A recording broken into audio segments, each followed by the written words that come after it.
Hello, fellow YouTubers, light beings, aliens, and spiritual seekers. Thank you for joining me. It's Connie here, aka Phoenix Rising 11. It is evening time, and I am almost gonna, get ready to go to bed, but I wanted to make this video really quick. Well, lately none of my videos has been really quick, 16-minute videos. I can't even believe I can talk for 16 minutes straight.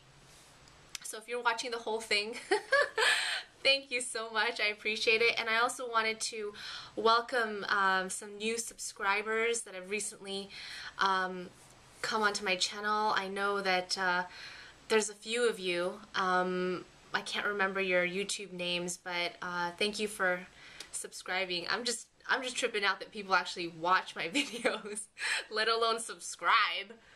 Okay, so thank you, and yeah, so for the new subscribers, my channel is a little weird. You're gonna find that I talk about a lot of different things. Like I'll have like things on food and healthy foods and what's good to eat for your well-being, and then I'll have stuff like on beauty and what products I like to use and stuff like that. But mostly on this channel, I'm going to be philosophizing. I'm going to be pondering and contemplating God and in all its magnificence. I am a seeker of spirituality. That is to the core who I am. Someone said that if you're seeking, then you don't really know, but that's not really true. I think that you need to seek, and you need to question, and you need to research and find out what the truth is for yourself. I am a firm believer in that, okay? With that being said, the last couple videos, you guys can really kind of see that I've been searching. And I grew up with the notion that I'm a Christian, but my family never went to church. We never spent time in the Bible. I dabbled in church here and there. I would go to this church and go to that church. I would do a couple Bible studies here and there, but nothing really in depth, or that anything that had substance, so and so my whole life, from the time I was a teenager or like in my early 20s till now, and I'm in my mid-30s, is that I have been seeking the truth, and I've been reading so many spiritual books and all that kind of stuff, and I am I feel like I've had a breakthrough, and it's been the most amazing thing that has happened to me, okay? There have been times where I felt like I was born again, and I, got baptized, and then of course I didn't keep up, my spiritual life. I didn't cultivate the relationship that you're supposed to cultivate with the Creator, the Most High, okay? And that was the missing link in my life. I just want to let everybody know that. Okay, so why am I not Buddhist? Why am I not something else? I don't know. It's kind of like, it's a mixture of everything. I really truly feel that it doesn't really matter what you believe, and it's who you're being. And so that's the conclusion that I came to, is that whatever feels right for me is going to be my religion. It's going to be my spirituality, okay? Even though it might be called something different from what you think it should be. Okay, so that leads me into this video that this guy sent me. Hey, Art Loatman, that's his YouTube username. He's a subscriber on my channel. And a while back, he sent me a video to watch, and it was called The God That You Are Looking For Is Within. I think that's what the video is called. But he sent me this video that he created, and it was 4 hours long. Art Loatman, can you have made it a little shorter? I mean, 2 hours would have been sufficient. Okay, so check this out. 4 hours he's talking about the God that we have been searching for is within us. And he basically, and you kind of do this in your video, R. Lopman, is that you bash Christianity, mainly Christianity. You do bash Catholicism, and you say that Christianity is a fairy tale and that Jesus is not real. Okay? I'm not, and R. Lopman and I have been having a nice, cordial, loving dialogue through the email, through private messaging about this video that he has created, and we are doing it out of respect for each other. And I do not wholeheartedly disagree, nor do I agree with what he's saying. I just say, you know what, that's his thing, that's what he thinks, that's what he believes, that's what's his perspective, and we're still in dialogue. And I just wrote him back today asking him more questions about this video and how he came to those conclusions. So because, honestly, I'm a seeker and I want to learn more.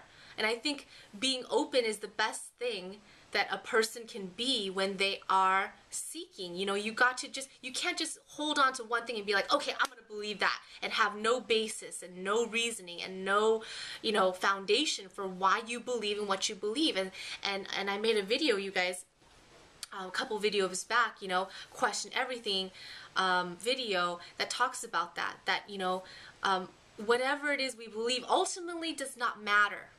Okay? He can say that and he can believe that, but what I care about more is who you are, how you live your life as a person. That just trumps everything else. From some, thumping the Bible and saying, this is what I believe. Oh no, you're wrong about what you believe. What I believe is right. And you know what? Because what you believe is wrong, I'm going to kill you. Okay? People kill over their beliefs. Okay? So that is inherently wrong. Okay?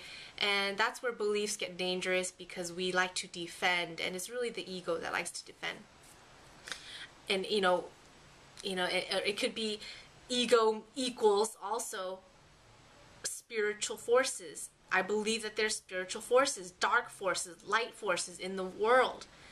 And I believe the world is designed to keep us down, to keep us dumb and fat and, unable to think for ourselves. We are strung out on, medications from the pharmaceutical companies, and we are all the food that's advertised as junk that stimulates our, body and gets us hooked and addicted so that we cannot connect to the higher source. The world is designed that way. And the whole journey of life is for us to get back on track, to come home to God, to the source, okay? That's the whole purpose of life. That's how I think about it. Anyway, that's true for me, because I have been stumbling my way back, and I'll just tell you, my breakthrough, I can't even tell you the peace that has come over me, because I cried out, I prayed so fervently and so passionately to God, and I asked for peace. I prayed for it. I begged for it. And the Holy Spirit came in my body and just changed me, and I feel cleansed. I feel renewed and purified. And I'm praying to God every day to continue that, so that will never stop. Because I've had my moments where I was just like, woohoo! I'm feeling bliss. Nothing can go wrong. Nothing can bring me down. And sure enough, the world creeps in. The ego creeps in. The mind kicks in. And I'm not feeling so good. And I'm filled with fear and worry and doubt. And lately, I've been praying to God. And when I pray to God, I noticed that when I first started praying to God, I noticed something physically, that my throat, it would clamp up. And it would be so hard to talk to God. And I just thought that was so interesting. You know, you're trying to reach out to something bigger than yourself, something that is more powerful, and you're trying to tap into that power. You're trying to connect with that power through prayer, and then your throat starts to clamp up because it doesn't want you to. Even your physical body doesn't want you to connect. So you have to train it, you know? And I would just cry and cry and cry. I wrote my dear friend Parrish in Kauai about it, and he sent me all this you know, wonderful articles for me to read, you know, about God and you know, and Jesus, and how it is perfectly natural for us to want to use our thinking mind and our reasoning mind to also build our faith and to come to the conclusion on our own that God is real, that Jesus is real. Thank you, Parrish. Thank you for taking a concern in me. And that's how I know that God is working in my life, because I'm starting to get people coming into my life, random people that I do not know, and we'll be talking up a storm about this kind of stuff. Is it coincidence? Heck no. There are no coincidences. The universe is not random. Okay? Okay, so that's what's been going on with me. If you want to check out R. Loatman's video, you know, and maybe we can get a dialogue going. It's 4 hours long, so maybe you guys want to break it up into 2 days, because that's what I had to do. I couldn't watch the whole thing, like sit for 4 hours. Thank you, Art Loatman, for the 4-hour-long video. Yeah, so it's very interesting. It is eye-opening. He does, you know, take you through why he is against Christianity, and then he takes you to the end where he says that, you know, people need to wake up because we don't realize that the God is within us. It's a very compelling argument. Okay, it is very compelling. It threw me for a loop. Okay. But I don't judge it. I was totally open to it. I'd love for maybe some of you guys, if you have the time, I don't know if you have the time, about that, or maybe you don't have to watch the video, and maybe just tell me why and how you've come to know that God is real, that Jesus is real, and how you came to Christianity. Okay, so I would be very interested in knowing that. Have a wonderful night. I probably talked again too much. So thank you so much for watching my videos and for listening, and let me know. I'd love to hear from you. Good night. Bye.